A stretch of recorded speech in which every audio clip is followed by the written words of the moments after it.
After a year on the road, I thought I'd get tired of traveling. The endless clatter of railways, highways, and everything in between. But as my train pulled into the station at Bellariva, I felt every bit as excited as the first day of my journey.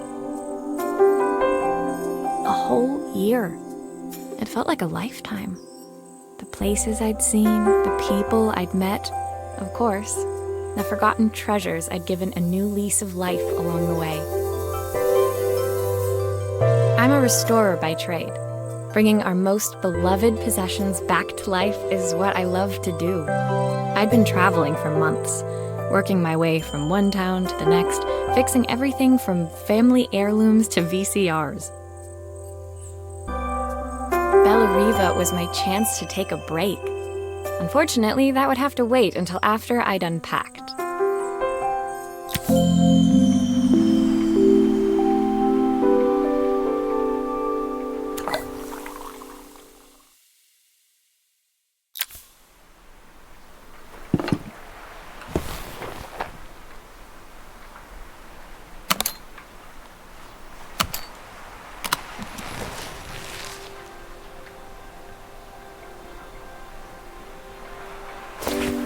My favorite overalls. These will never go out of style. My parents took this after I made my first repair. Seems like a lifetime ago. I'll hand these out once I'm settled in. Fingers crossed they get me some work.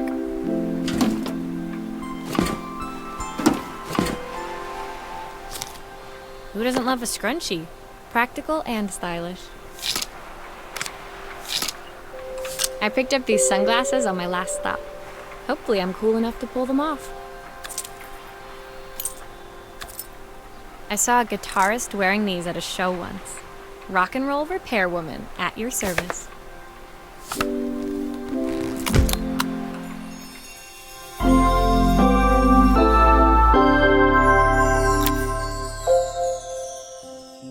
Finally, I'd made it to Bellariva. I'd come for the food festival, taking place in a few days' time. After living off TV dinners and instant ramen for the last few months, I was craving a decent meal.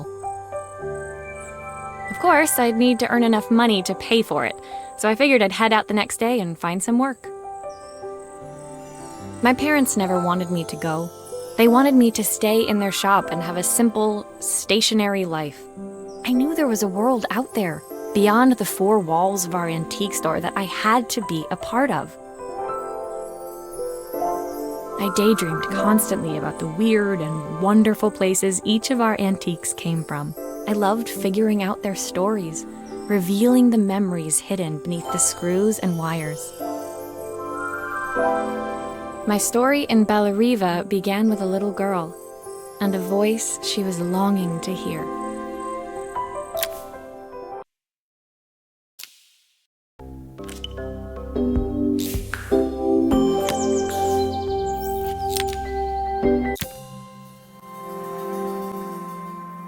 It was my first morning in Bellariva, and I couldn't wait to leave my hotel and explore.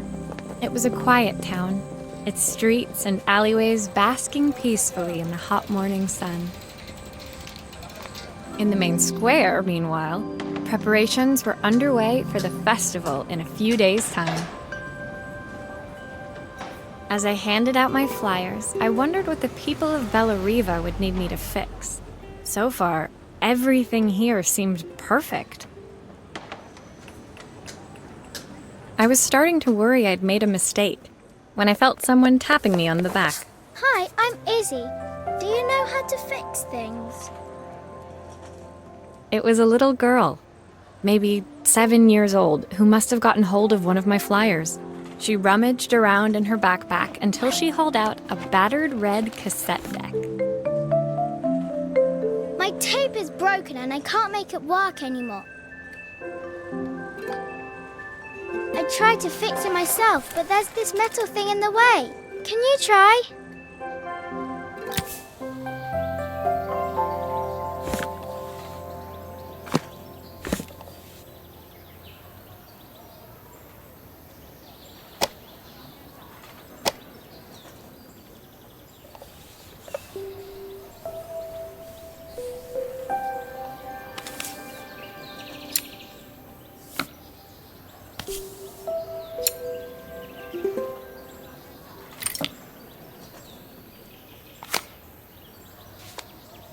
Ha!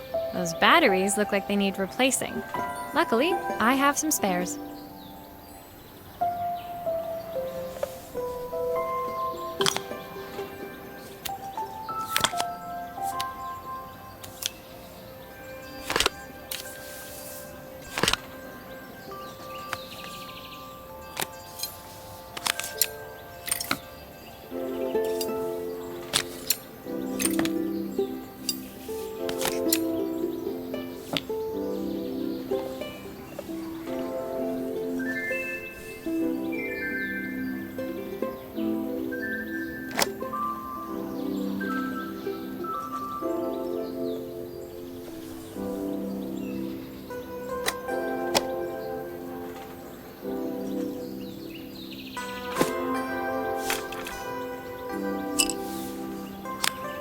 Why did you do that?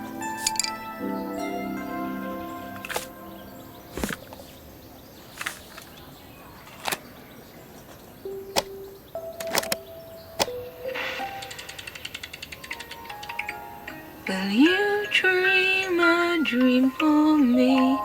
If I sit by your side and hold you so tight, know that I will always love you, even though we both know that we must say goodnight.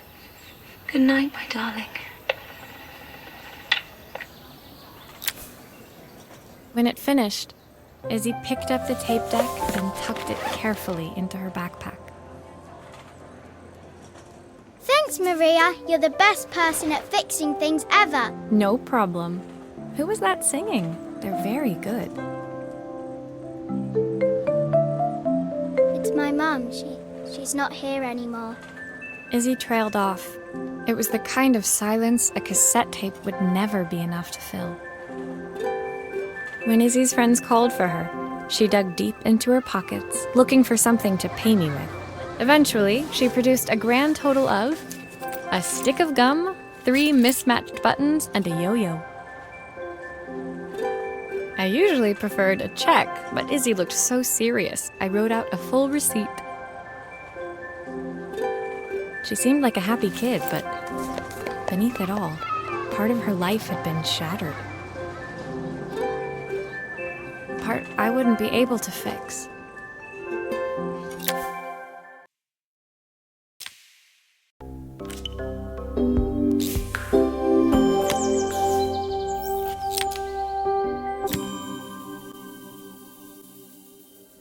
My first repair complete, I spent the rest of the day doing small jobs in and around the square. I was exhausted when I got back to my hotel and found a message asking me to make one more visit. The address led me to a quaint little house, a stone's throw from the beach. Bathed in the evening light, it looked beautiful, in spite of its flaking paintwork and chipped tiles. The front door was opened by a harried-looking man, still dressed from a long day at the office. Are you Maria? My name's Joseph. I'm Isabel's father. I'm so sorry she bothered you this morning. Please, come in. I'd like to settle up properly. On the mantelpiece, I saw the remains of a broken statue. Without thinking, I picked up a fragment. Ah, my father's statue. What's left of it, at least. Yet another way I'd have disappointed him. It survived 100 years in this family. But 5 minutes with Isabel and... Do you think you can salvage it?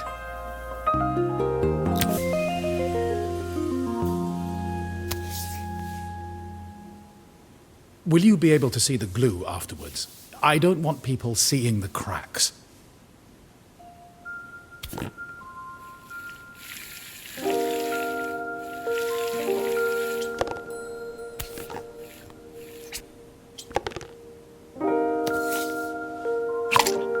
Sometimes I think my daughter should come with a warning label.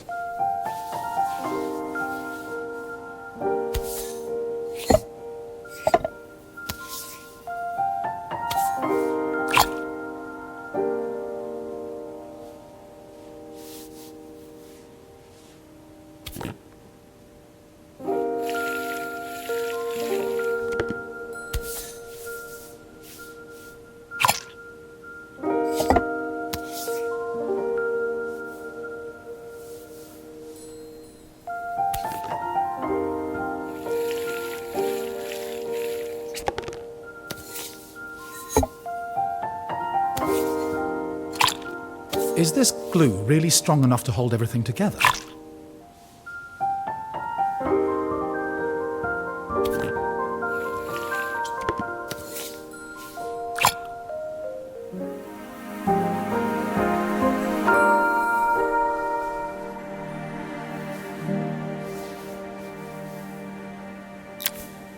Thank you, Maria. It looks as perfect as it ever did. My father wanted me to make something of myself. He didn't have time for anything less. As Joseph put the statue back on the shelf, it nudged against the family portrait stood proudly next to it. So he was Bellariva's mayor. And that was Izzy's mom. They must both miss her so much. Sorry, I'm a little tired. I've been working late getting things sorted for the festival. There's only a few days to go. Looks like I'll be working late. Again. When I told my parents I wanted to leave, they always found an excuse to be busy, to avoid talking about it. I guess keeping themselves occupied was their way of pretending it wasn't happening. Joseph's work must have been taking up so much of his time. But maybe that was what he wanted. I just hoped he was finding enough time for Izzy, too.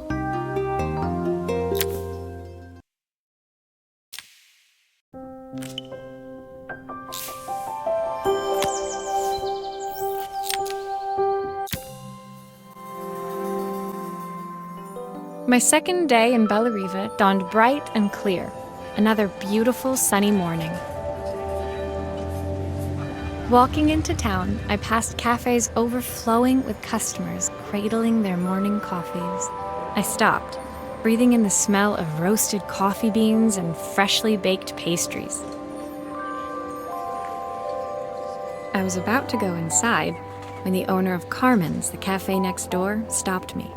Hello, Maria? Were you here yesterday handing out flyers? I have a job for you. Her place was petite, tucked between its competitors as if hoping they wouldn't notice. Judging by the empty tables inside, though, her potential customers hadn't noticed it either. It's a bit slow today, but we're just getting started. I'm sure it'll pick up soon. As Carmen chatted, she walked over to the counter and returned with an old rotary phone. At least I've got plenty of time to practice my recipe for the festival. It's a new special I've been working on. I was hoping to call my sister for some, seasoning tips, but it won't connect. Can you see if you can figure out what's wrong?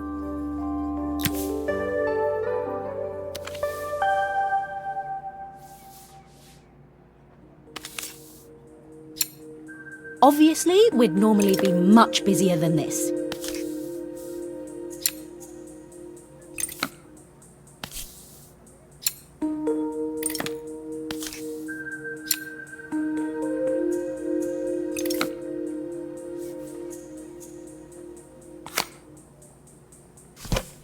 You can fix it, can't you? I can't afford to replace it.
Looks like this new circuit board is all hooked up.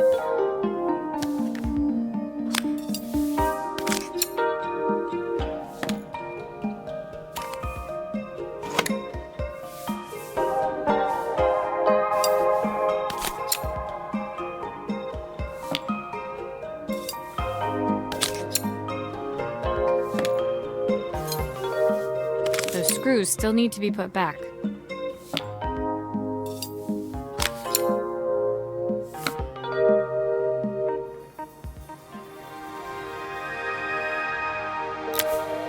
When I handed the phone back to Carmen, she seemed almost reluctant to take it from me. So it's all working now, is it? I don't have to leave it to dry or let it cool down? Nope, it's ready to go. It'll be ringing off the hook in no time. That's if I can pay my phone bill, anyway. And the rent, and the suppliers. Anyway, take a seat and I'll be right with you. Your coffee's on the house.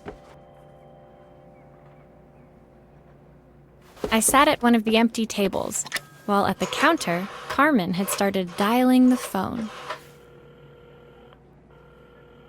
Hello! How's my favourite sister doing today?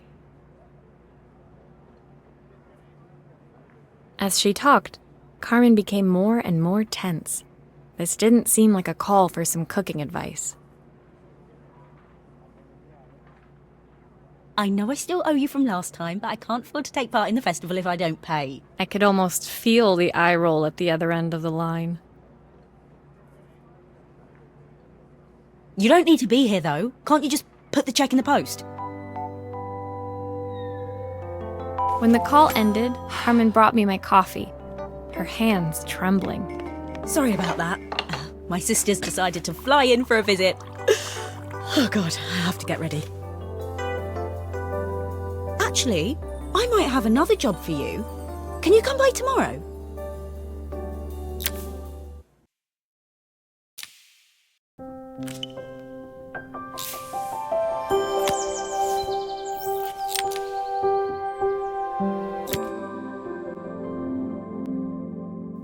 The next day, I'd promised Carmen I'd return to help her get the cafe ready for her sister's arrival. I was about to set out when I received an unexpected call from my hotel's reception desk. Apparently, another guest had asked for me by name. Curious, I took the creaking elevator up to the top floor and made my way to the room number they'd given. I knocked. Are you here about the camera? It's about time.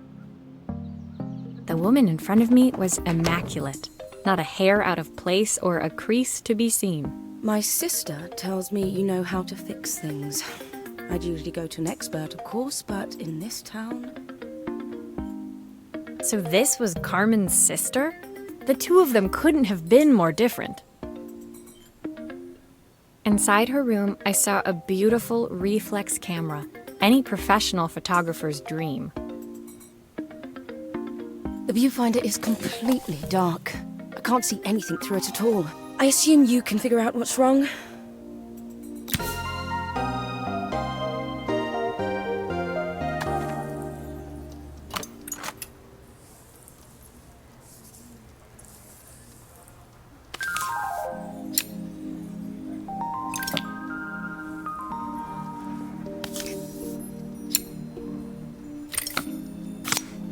I don't suppose you've fixed anything this valuable before.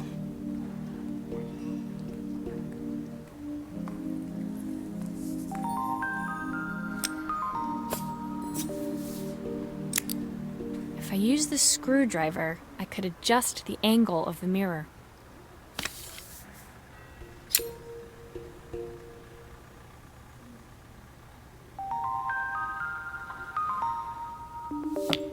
Perfect. Now the viewfinder should be working.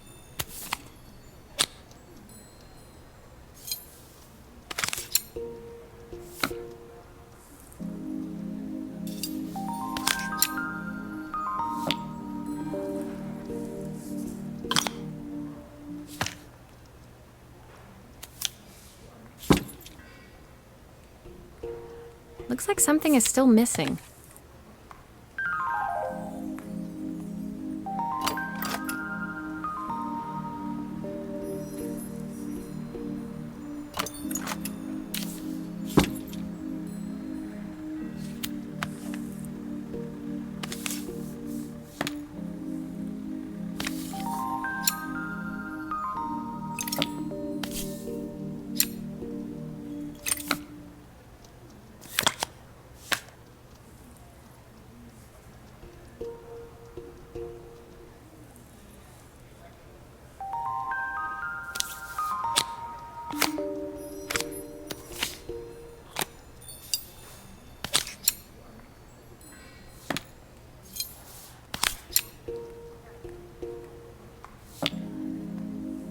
There's still a part I need to attach. Where does it go?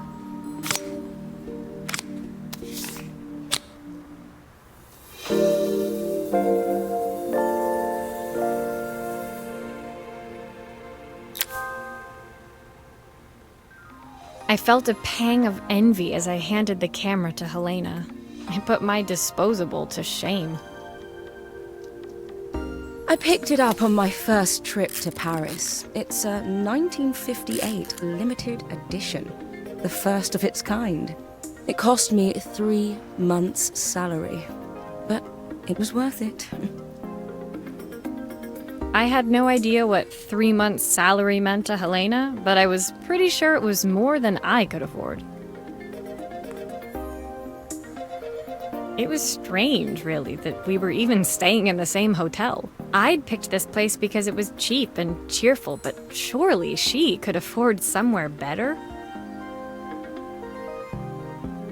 She took some test shots, fiddling with the camera settings until she was absolutely satisfied. This work is immaculate. At least there's one person in this town who knows what they're doing. Sending you to me might be the first thing Carmen's actually gotten right. I wondered why Helena had bothered coming if she thought so little of her sister. I hear nothing from her for weeks, and then when she finally does call me, all she wants is money. If she thinks I'm lending her another penny, she'll have to convince me it's not a total waste of time. That didn't sound good. If Hurricane Helena was about to hit, I hoped Carmen was ready.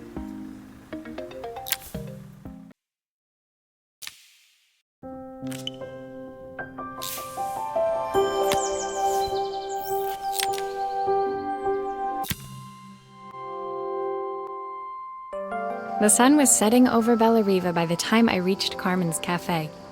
From the outside, it looked as quiet as ever, but inside, I found Carmen cleaning like her life depended on it. Maria! Oh, don't mind all of this. If Helena finds one speck of dust in here, I'll never hear the end of it. Carmen seemed pleased to see me, but I sensed the fidgeting tension beneath each sweep of her mop. Trying to live up to the standards of someone like Helena seemed like an impossible task. I hope you didn't mind fixing the camera for her. She was furious when it broke. I really need this to go well. If she doesn't lend me the money, I don't know how long I can keep this place going. Carmen led me to a back room, where she'd laid out the components of what looked like a neon sign. I had this made when I first opened the cafe, but I'm hopeless with electronics.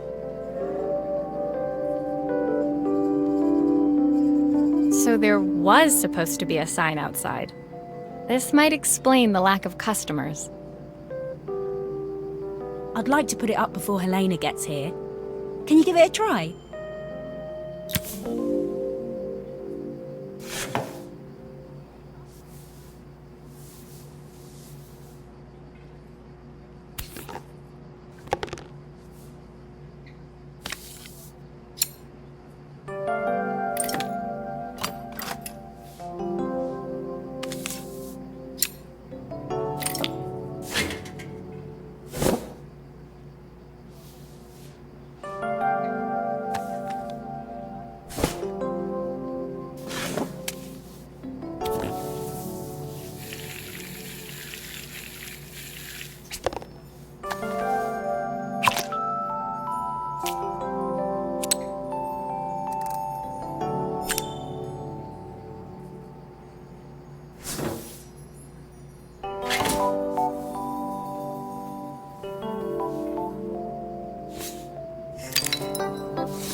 I don't know, it's a bit, flat.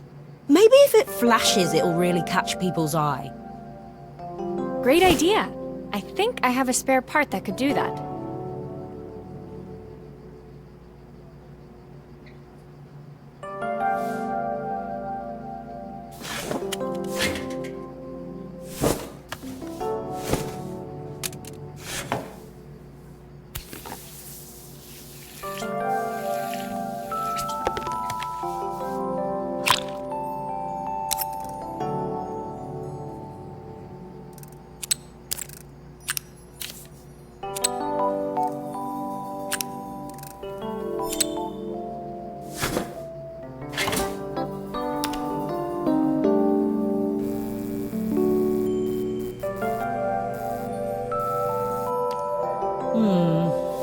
still need something else. Maybe we can add one of these.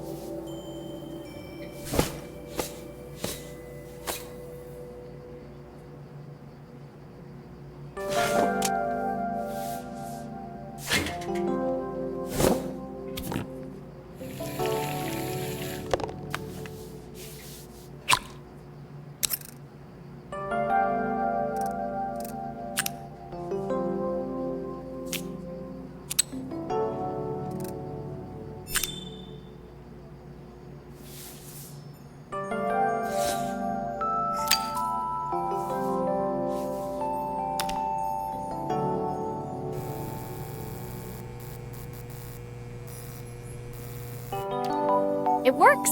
I'll screw everything together again and you'll be set.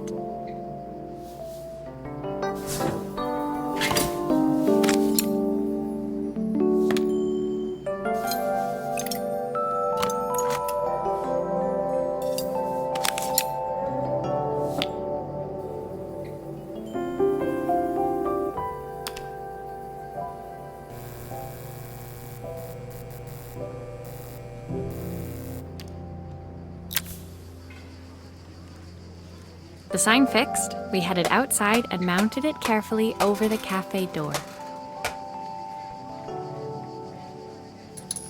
Oh, that's perfect, Maria. It looks just how I imagined it. When I had this sign made, it all seemed so simple. Oh, I can't believe I might have to give it all up. I hope I've done enough. The smile froze on her face as she spotted something over my shoulder. I turned to see. Of course, my sister owns the only cafe in this entire town that isn't actually open. For better or worse, Helena had arrived. Carmen opened her mouth to explain, but Helena swept indifferently past her. Finally pausing in the doorway, she turned back towards Carmen. The first thing we're doing is getting rid of that hideous sign. And with that, she disappeared inside. I hoped Carmen's chances of saving the cafe hadn't disappeared with her.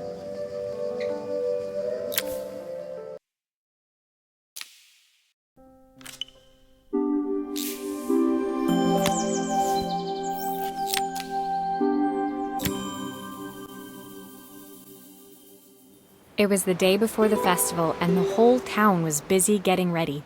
I had more work than I knew what to do with. When Joseph called with another job, I was craving the cool quiet of his and Izzy's seafront house.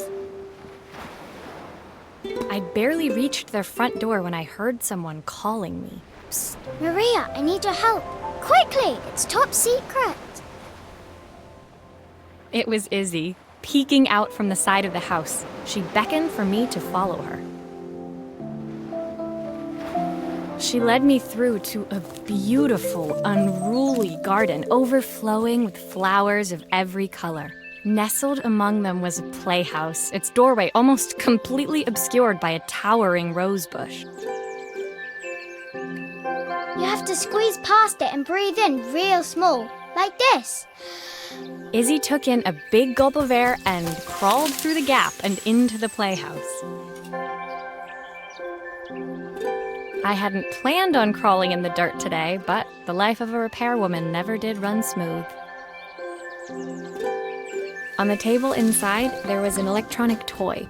Not exactly the usual stock in my parents' antique shop. I had an accident. I didn't do it on purpose or anything, but it won't turn on anymore. Can you fix it for me?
Nothing. Maybe there's an issue with the battery.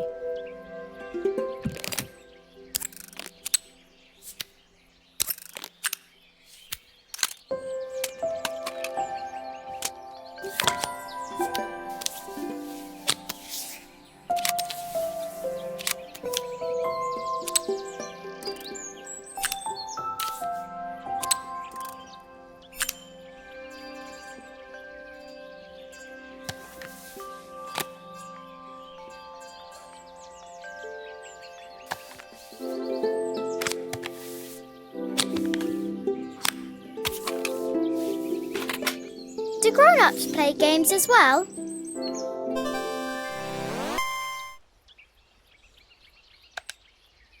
Can you show me how to play? I tried before, but it was so hard.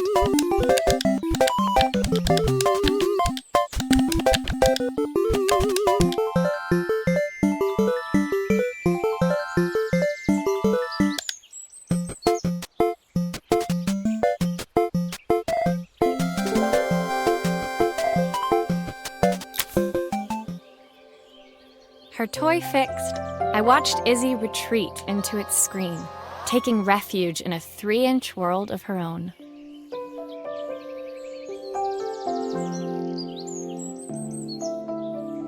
Well, I'd better head inside. Your dad is waiting for me.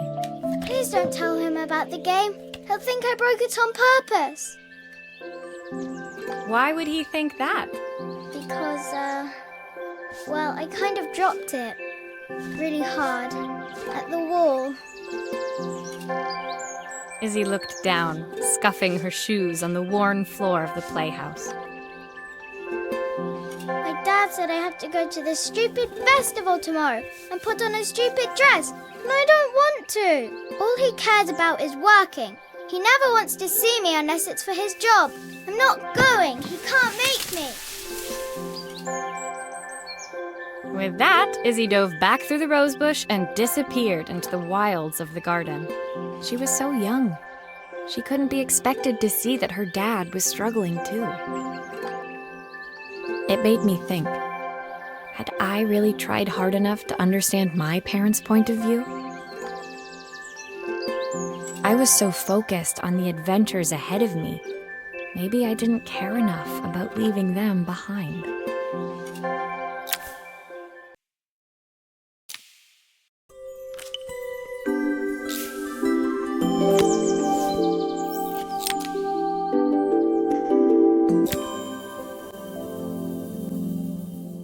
Leaving Izzy hiding in the garden, I walked around to the front of the house and rang the doorbell. It was only then I noticed my favorite overalls covered in grass stains.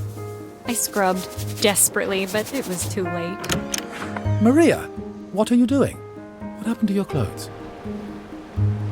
I was, repairing a lawnmower. How unusual. Well, do come in. The job I've got for you is a little more delicate.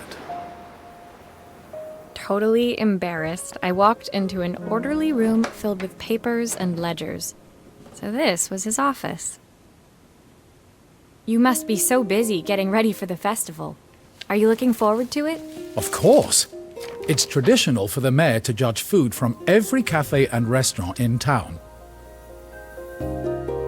I'll be declaring the best chef in Bella Riva by this time tomorrow. Speaking of which... He unclipped the watch from his wrist and very carefully handed it to me. I'll have a tight schedule to follow, but my watch stopped working a while ago. Could you see if you can make it tick again?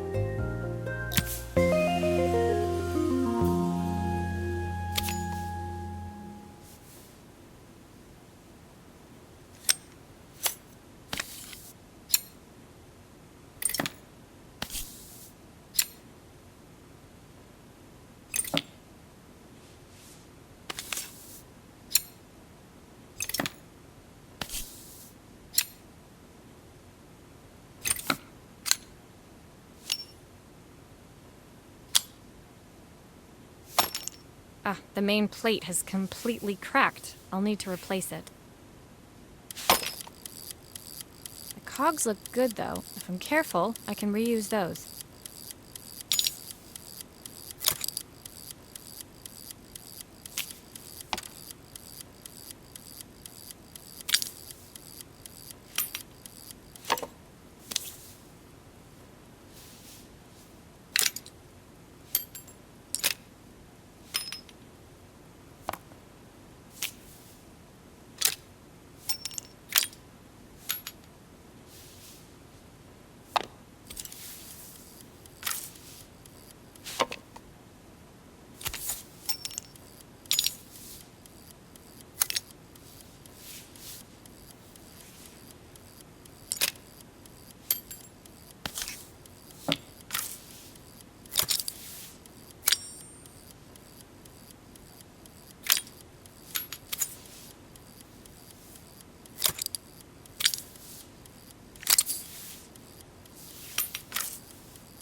Are you sure it will all fit back together?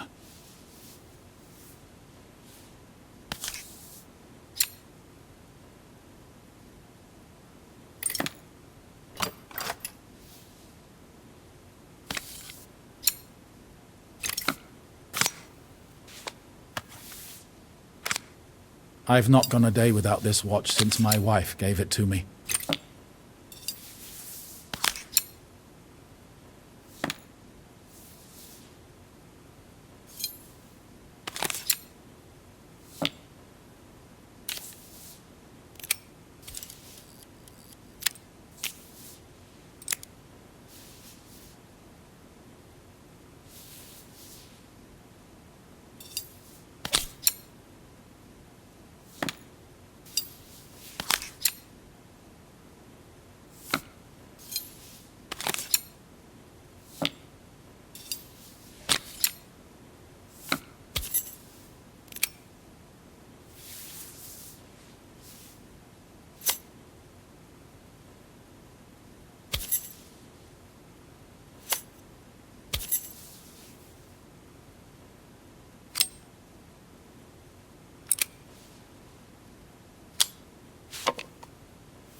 There's still a part I need to attach. Where does it go?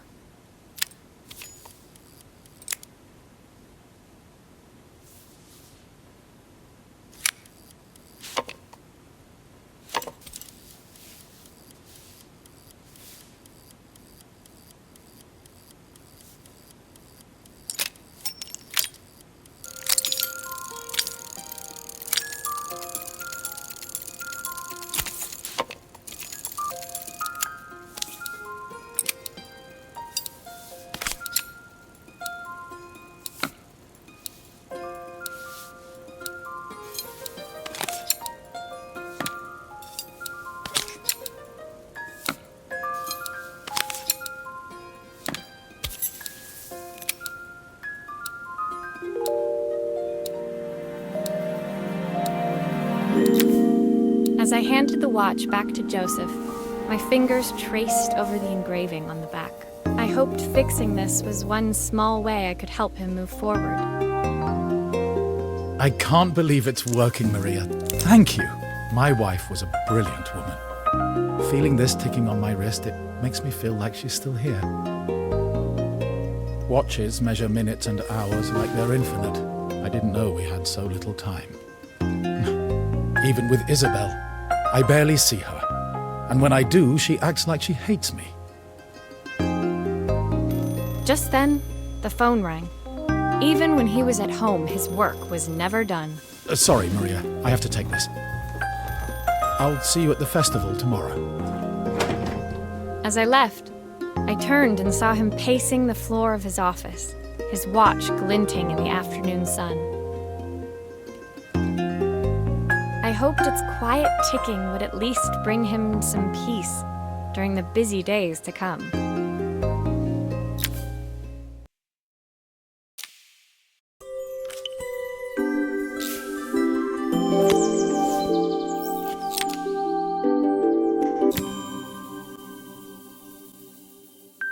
When my last job of the day brought me to Carmen's apartment, the door was opened by someone I didn't expect to see, Helena. Sorry for inflicting this mess on you. Carmen's never seen a knick-knack she doesn't want to buy, apparently. Carmen's apartment was a little chaotic, but totally charming. It was easy to imagine her living in a place like this. It definitely wasn't Helena's style. She seemed more upmarket than flea market. I wondered why she was even here.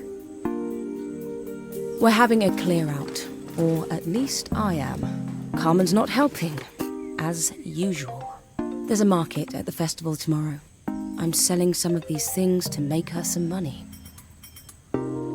She says she has nothing when there's all this stuff right under her nose. Helena stepped delicately past the items on the floor and reached down to pick up one from the pile. Look at this slide projector. Our parents treasured it, but Carmen treats it like a piece of junk. Can you take a look?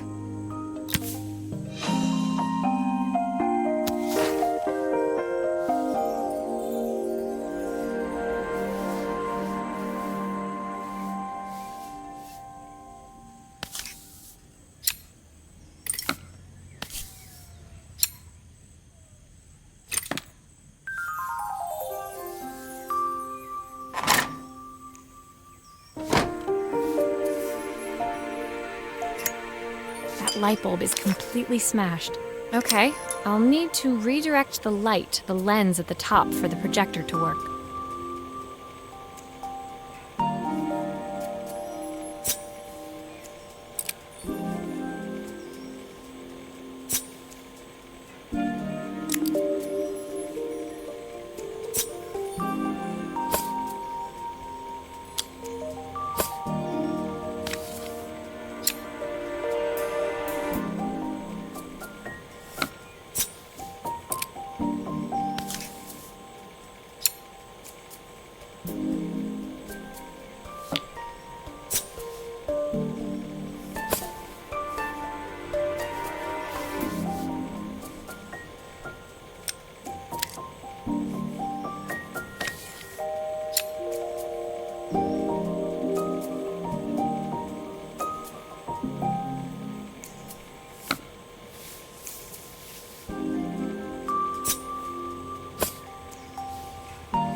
Oh, typical.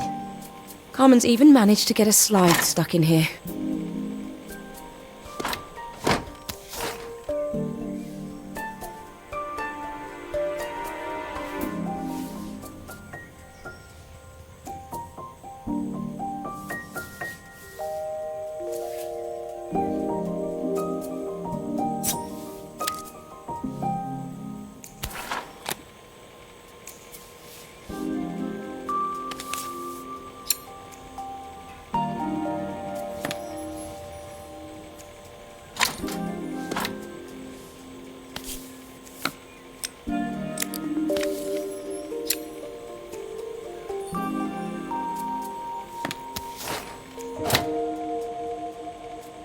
I was so excited when I moved to the city.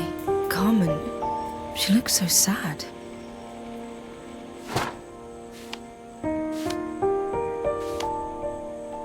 Here's the clicker you'll need to attach.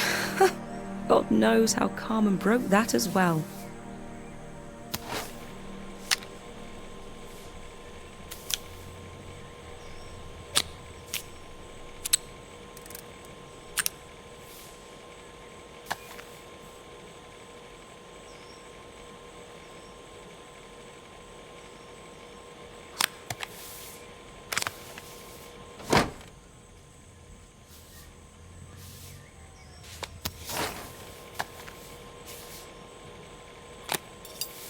Still a few parts missing.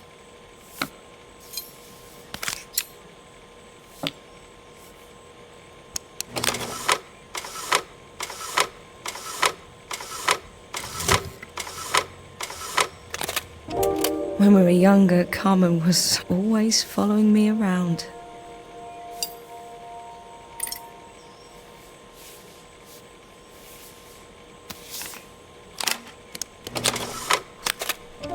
I suppose she looked up to me.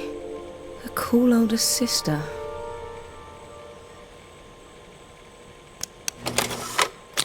I think I've missed a screw somehow.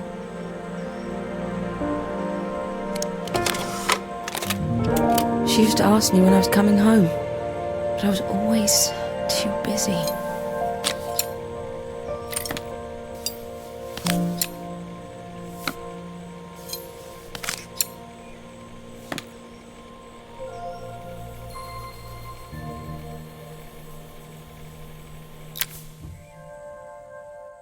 Helena was transfixed, staring at the two young sisters the projector had brought glaringly into focus.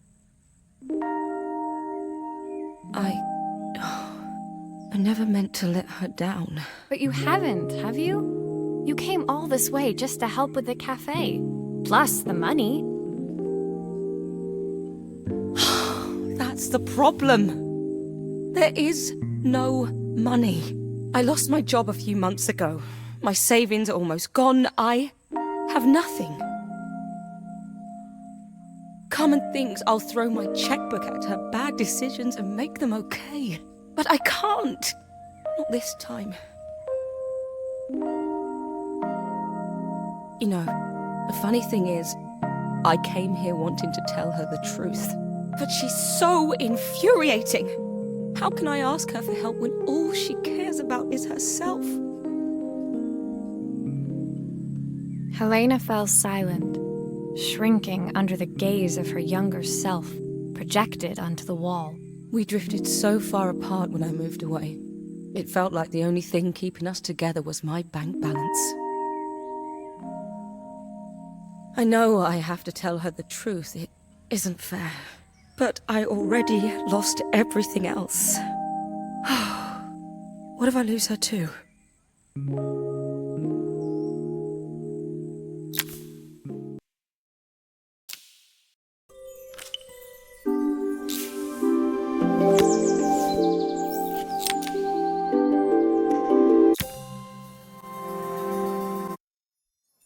The day of the festival finally came, and after all my hard work, I was ready to put down my tools and pick up a fork.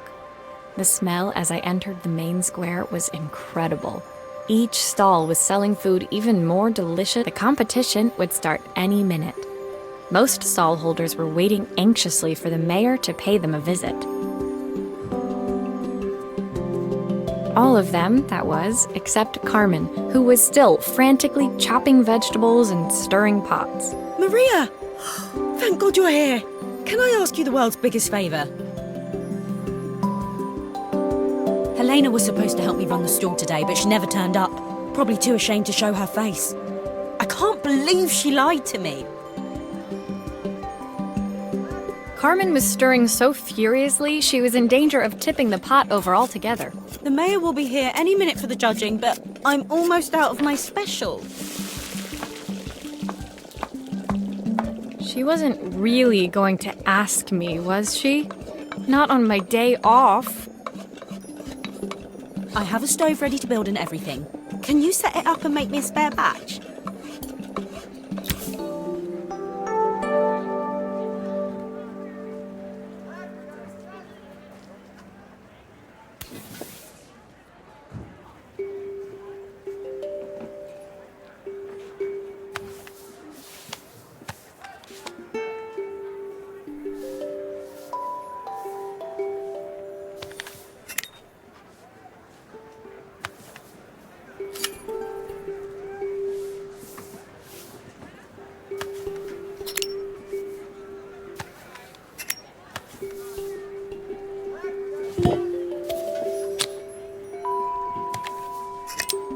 It all fits. Now to light the gas.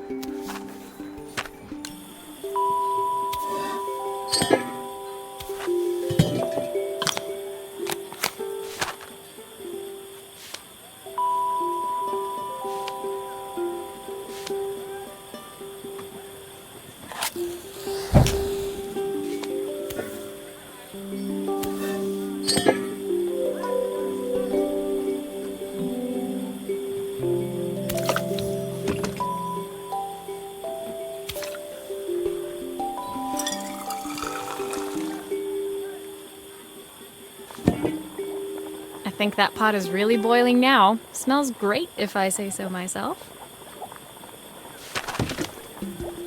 Here are the ingredients that Carmen's given me.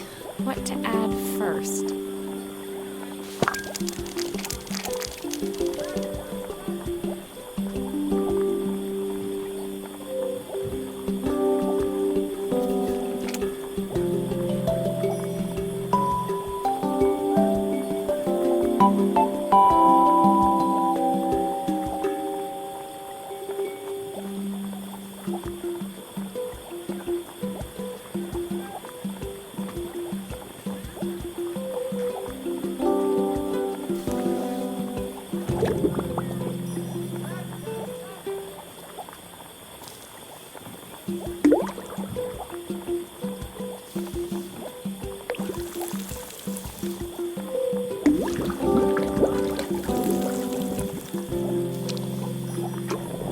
That looks good. I'll scoop a spoonful when I'm ready to serve.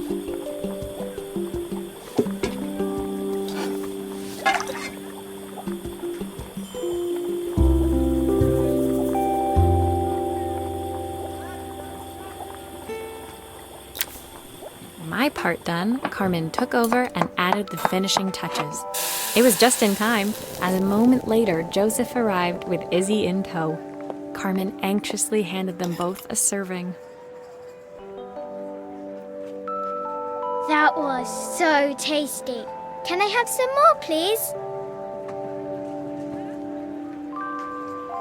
Well, you've certainly earned yourself a loyal customer in my daughter. We have a few more meals to taste, but so far you are one of the best. Good luck.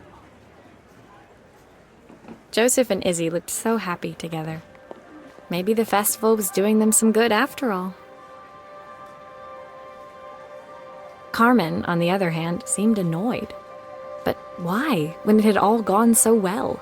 I wish Helena was here to see this. She's so convinced I'll never succeed at anything. She wants what's best for you. She's just not very tactful about it. Yes, I know. Even when I was a kid, she pushed me when no one else did. I just wish she hadn't lied to me. But then, I've asked so much of her over the years. I never stopped to think how much she actually had to give.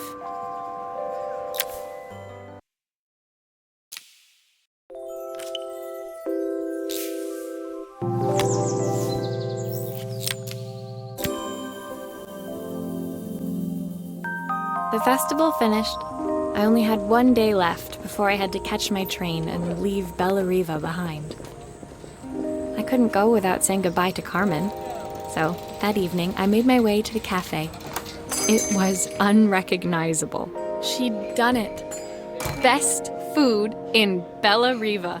Half the town was outside waiting to see what the fuss was about. Maria! My favorite sous chef. Come on through. It was Carmen, acting every inch the successful cafe owner she deserved to be. Even Helena was there, serving the coffees. This was the last place I expected to see her after yesterday's drama. Carmen led me through to a balcony upstairs, where she brought out an old record player. I found out where Helena was on the day of the festival. She was selling her camera to clear the cafe's debts. But then she didn't have much left for herself. So, I've asked her to come and stay with me for a while. We have a lot of catching up to do. I wanted to give her this, to cheer her up. We listened to it all the time when we were kids. Do you think it has one last tune in it?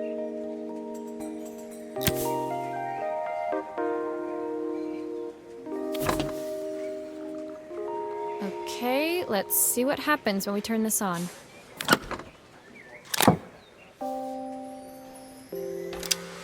The speaker isn't connected properly. I should check the wiring.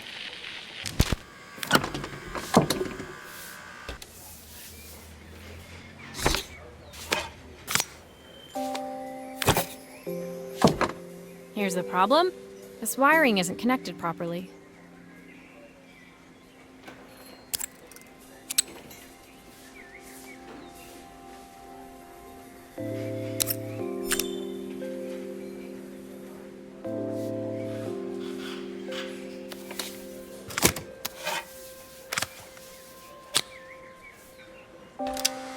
The speaker isn't connected properly. I should check the wiring.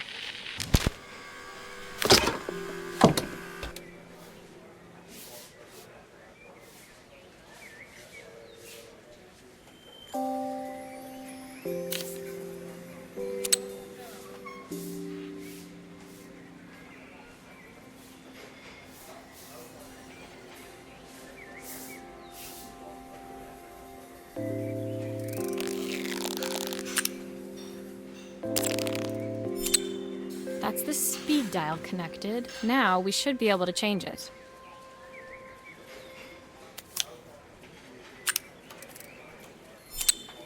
I think that should do it. This record should play beautifully. It's spinning the wrong way. How can I get it to play in the right direction? It must be to do with the motor. Let's see if one of these spares can turn things around.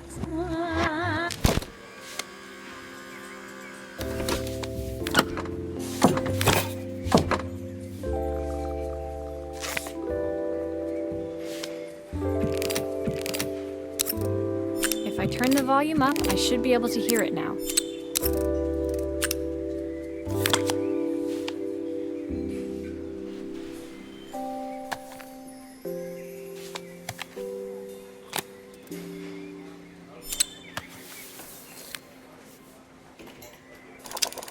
Well, it's playing in the right direction.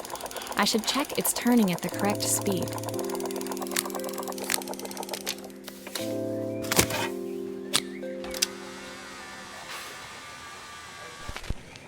What will remain of these days? The sweetest words I've ever heard.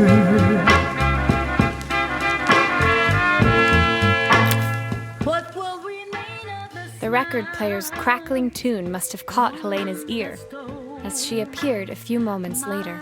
Is that my old record player? I can't believe you've kept it all these years, Carmen. Leaning over the music, they looked just like the young sisters the slide projector had preserved all these years, inseparable once again. Carmen told me about your camera. That was a really generous thing to do. I loved that camera, but I love my sister more. Now it's her time to be the person she wants to be. I'm going to stay here with her for a while. Make up for lost time. Carmen and Helena's relationship wasn't suddenly going to be perfect, but they were both prepared to try. And to think, it had all started because of a call Carmen made about some seasoning tips. I guess in the end, maybe it wasn't so hard to just pick up the phone and dial. I hadn't spoken to my own parents in a year. I wanted to hear their voices more than anything. But the silence between us was so cavernous. I didn't know how I'd ever find the words to bridge it.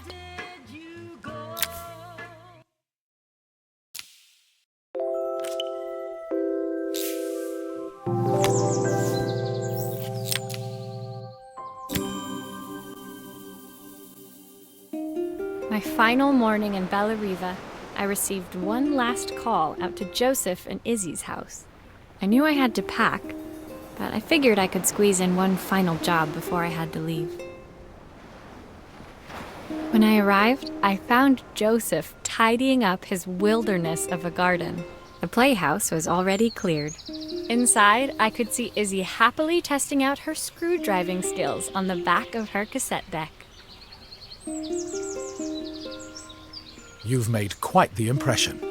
Izzy, tells me she's going to be a repairwoman like Maria.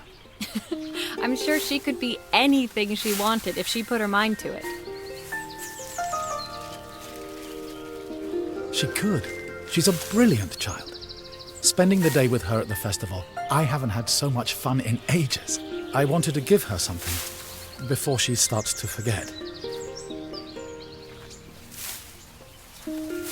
Inside, the house was transformed, flooded with light and the sounds of the garden. It felt alive again. This would be my last repair in Bella Riva, but it felt like it was the house that had really been restored. It's a music box. It used to play beautifully, but now when I wind it up, nothing happens. I'd love for Izzy to hear it sing again. Can you help?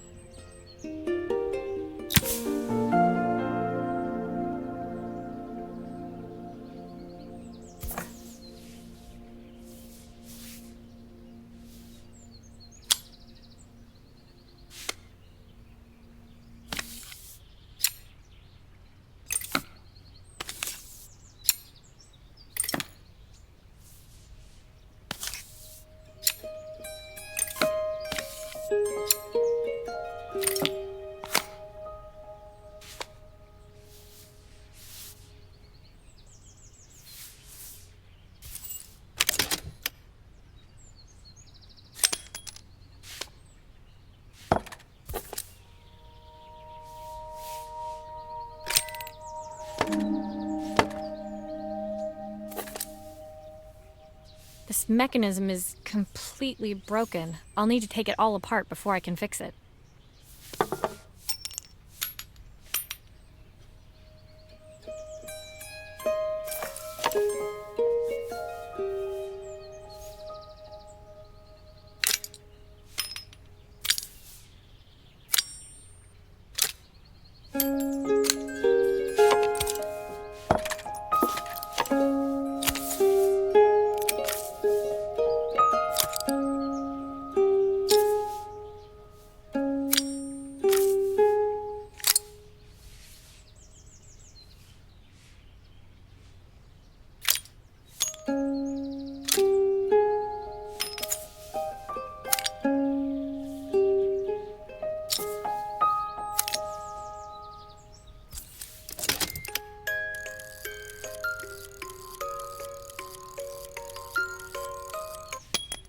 Perfect. The mechanism is good as new.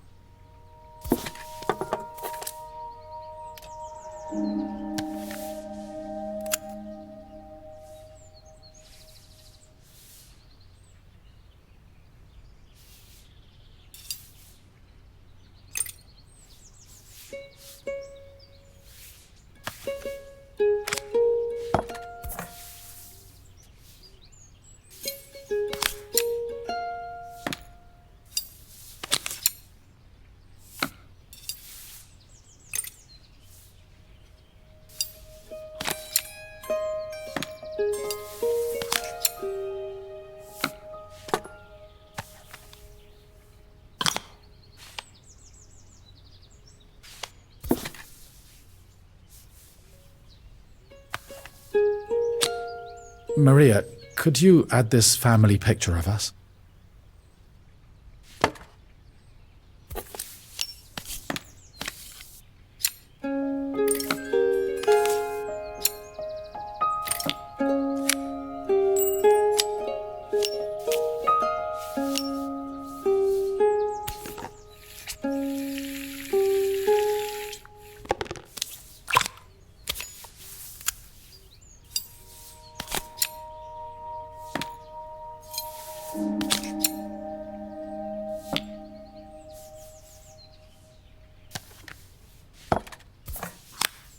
I think that's everything back together again. My wife used to sing this song to Izzy each night before bed, but I always worked too late to join them. Will you dream a dream for me if I sit by your side and hold you so tight? Know that I will. I've missed so much already. I want to be the father my wife wanted me to be. I've ended up so much like my own father, working all the time.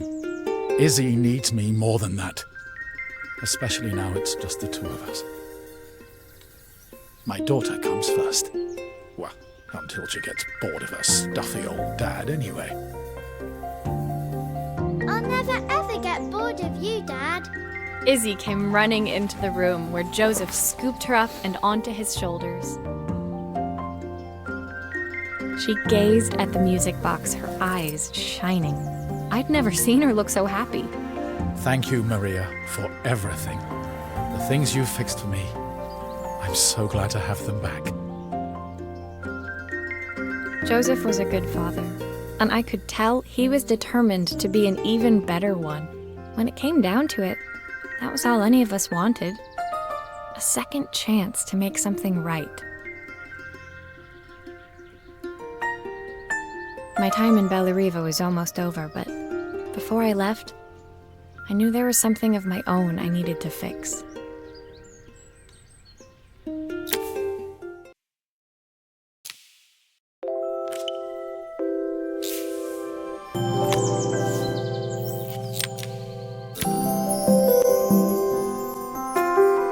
My time in Bellariva was almost at an end.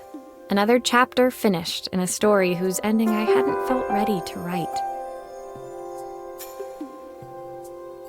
The people I'd met, the items I'd restored, they'd taught me so much about what was really important. Pulling out my suitcase from beneath the bed, I remembered the day I stole it from my parents' shop, the day I left. Afterwards, I was too ashamed to call them, to apologize. It was a guilt I'd been carrying around every day since. As I packed, I knew that it was up to me to find a way to lighten the load.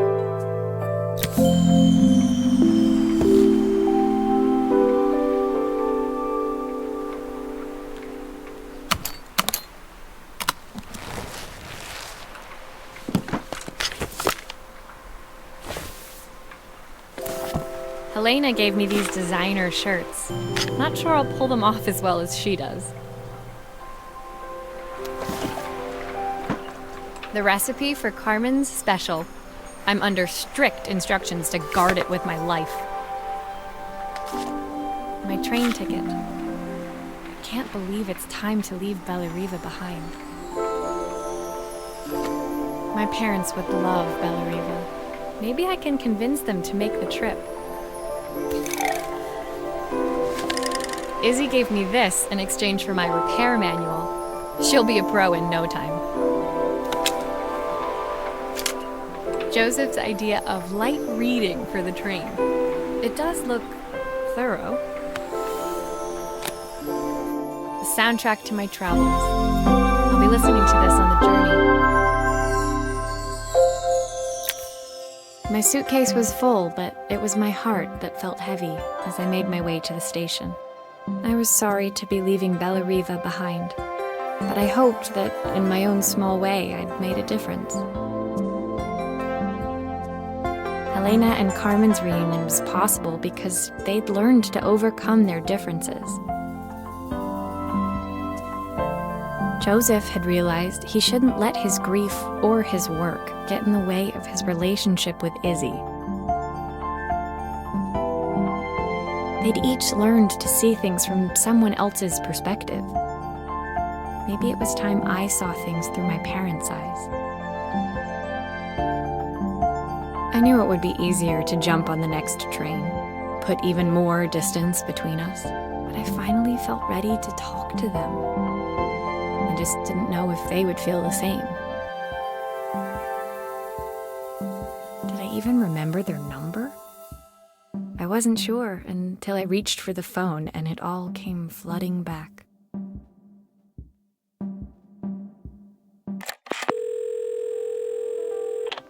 Mom? Dad? Maria? Is that you?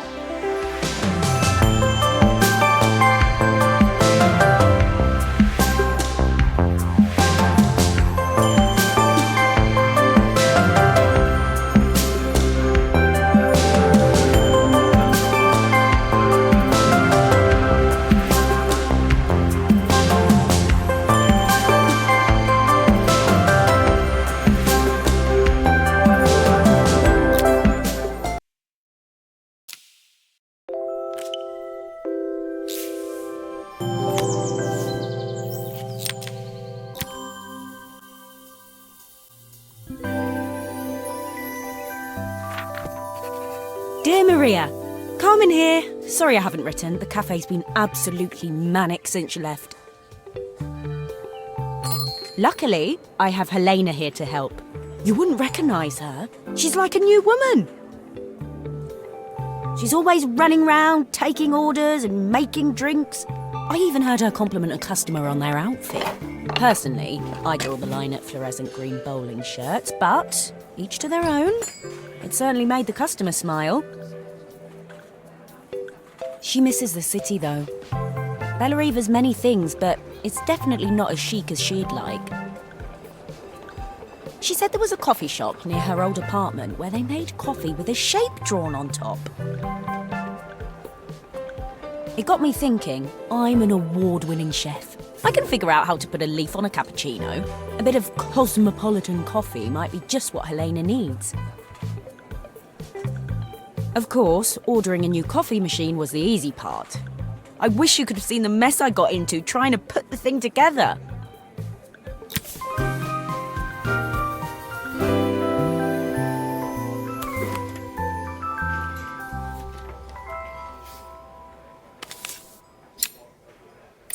I saw Maria use her screwdriver a million times. Taking this apart will be easy.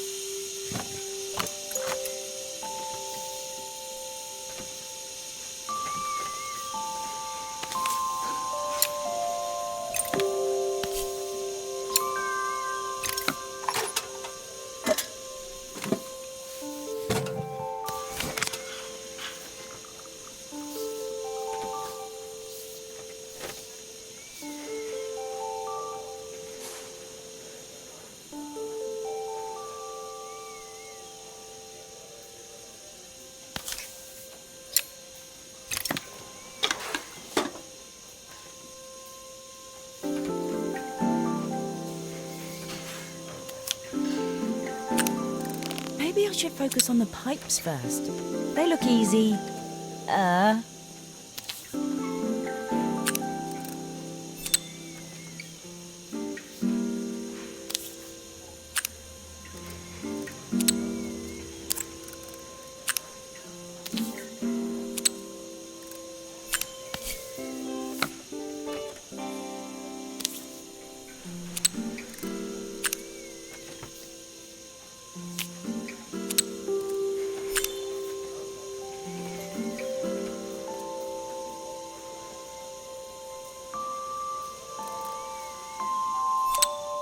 Maybe I should focus on the pipes first.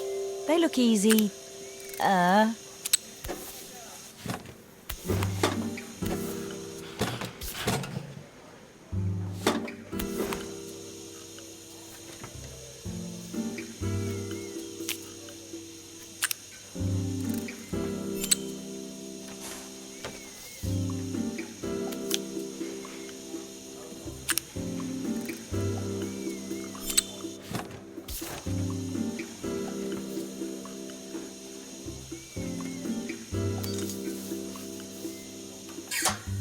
I'll need to connect all the pipes correctly to stop the steam pouring out.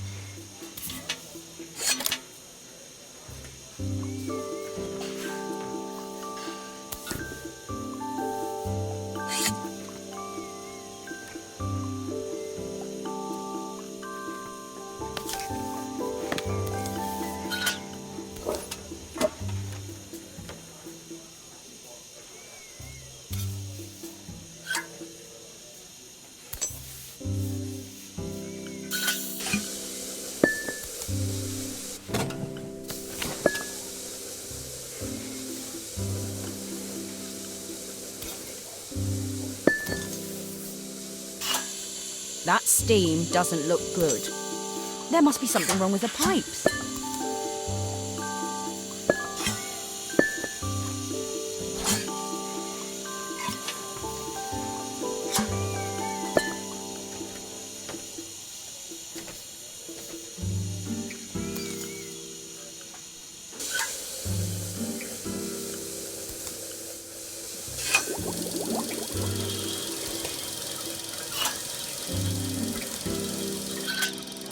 Finally, no more steam.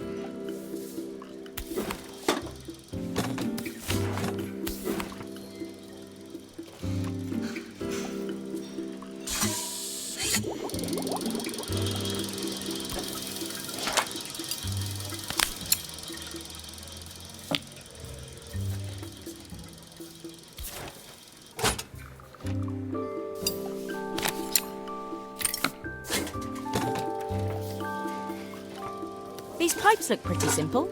I should start with them.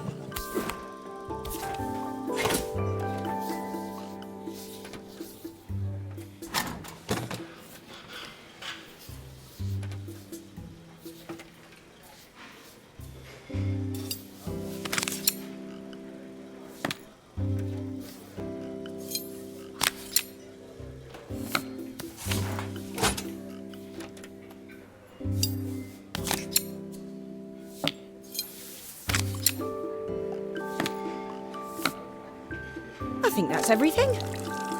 Better test the buttons, just to make sure.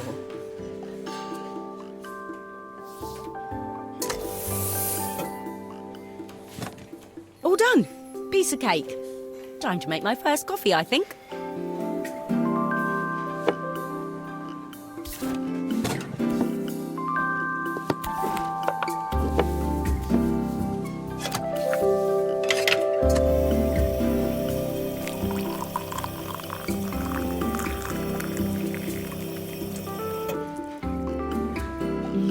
Smells delicious.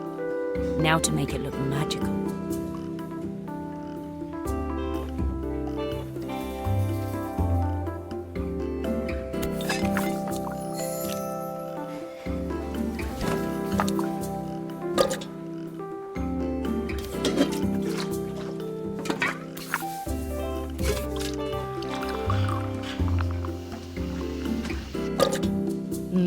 A perfect coffee. All it needs is a saucer and a couple of Helena's favourite biscuits.